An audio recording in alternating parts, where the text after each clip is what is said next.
Now we are together with the brand manager from Slingshot for Subsurf and Wake, Jeff McKee. That's it. How are you? Fine, thanks. We heard from Jeff that somebody big thing is coming out now, and probably you can talk about a bit over the Phantasm range. The foils. Okay, that's what you're interested in. That's interesting because you're really into it and you're in the most growing market. Yeah, we only see the graphics and then you kick kite surfing in the ass. Trying.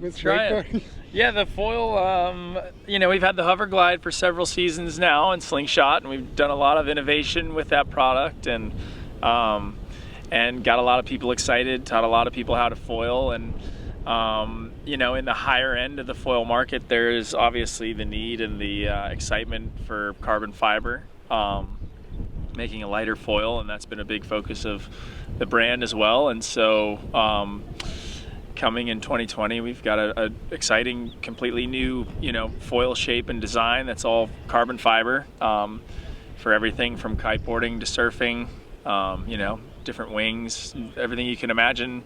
If you were to take something like the hover glide platform and turn it all into carbon, you know, we have those options in a sleeker, sexier new design that's going to be lightweight and you know, help satisfy that side of the market. The first launch date is? Launch date for the Phantasm is summer of 2019. If we had to guess, we're not so far away.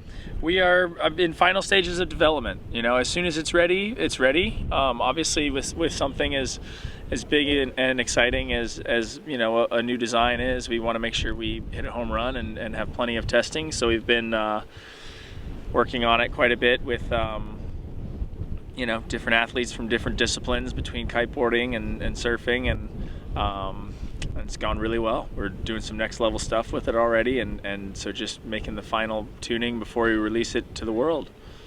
It is almost completely new shapes with a different form or something like that, or is it more work on details and get the lightest weight and everything, or is it completely bam?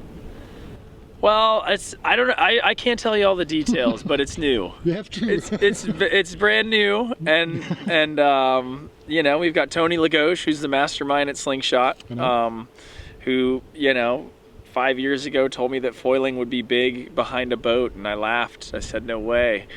And now it's the thing I talk about most, and it's the most exciting for me to do myself. So with him behind the steering wheel for Slingshot and the foil development, we couldn't have anybody better. So he's got plenty of tricks up his sleeve, and he's, you know, focused on foil more than anything because it's his latest passion. So, you know, you can trust when you get a Slingshot foil, and especially when you get a Phantasm foil, you're going to have the best quality product out there and the newest innovations you can get for the world of foiling.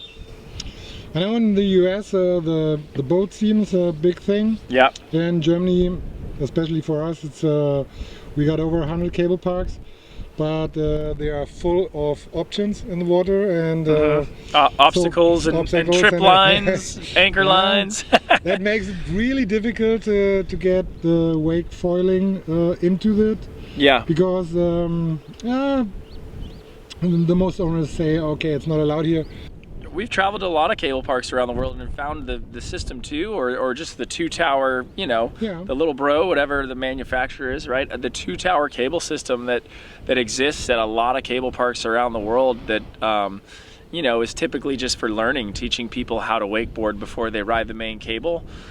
This is the ultimate playground and opportunity for fun with the foil at the same time. You don't have to have any obstacles in the water, which most of the systems or the two tower setups, you know, they're pretty obstacle free in order to cater to beginners. So it becomes a great place to teach people to foil at the same time. We've got a lot of cable parks around the world doing things called Foil Fridays, where you know, Fridays are a special day that they advertise that you can come and learn how to foil. You know, cable is very attractive for wakeboarders. It's also very attractive for kiteboarders. Kiteboarders are probably the first ones to be in tune with foiling and want to learn and have a steady place to do it where you only have one variable. So learning a foil behind a kite when you're, you know, focusing on flying a kite and flying a board with your feet, it can sometimes be overwhelming. But to be able to take the kite out of the scenario, you know, using a cable that's a steady pull allows someone, you know, a kiteboarder, say, to focus on exactly what's going on under their feet first and get that dialed before they put the two together.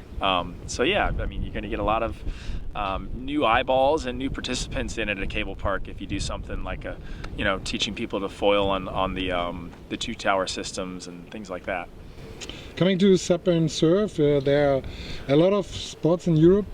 The restrictions for foiling there goes more and more. That they say, okay, it's not allowed. There are a lot of people get scary to be in the water with SUP and surf foilers.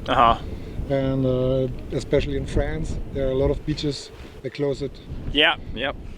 I think the most important thing with foil is educating people on where and when to do it. It's not you know, I think a surfer, especially in their mind, you know, they've always been trained to paddle out to the point where the wave's breaking and it's steep and it's fast and it's the best fun on a traditional surfboard. That's the exact opposite of the location you would need to go foiling. When you go foiling, you pick a part of the beach where the wave is rolling and it's mushy and no other surfer can surf it because it's too, you know, it's just a rolling hump. And you know, so that's the biggest thing in foiling that we can educate people about is where and when to do it. I mean, I myself, you know, would never, I mean, the intimidation alone of paddling out to a break with a foil, you know, it's, if there's 5 guys in the lineup trying to get, you know, a super fast, powerful wave, you don't belong there with a foil. You know, you belong down the beach where it's mushy and it's whitewater, or it's high tide and everybody's getting out because the wave's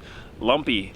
That's when you get in, you know, or all those surfers, the day that, you know, probably half the days of the year or more, they're not surfing because the conditions aren't right. But with a foil, it's incredible the conditions that you can ride in. We've got people in a lot of new locations around the world that were never a surf location before, and they're becoming a surf location with the use of a hydrofoil.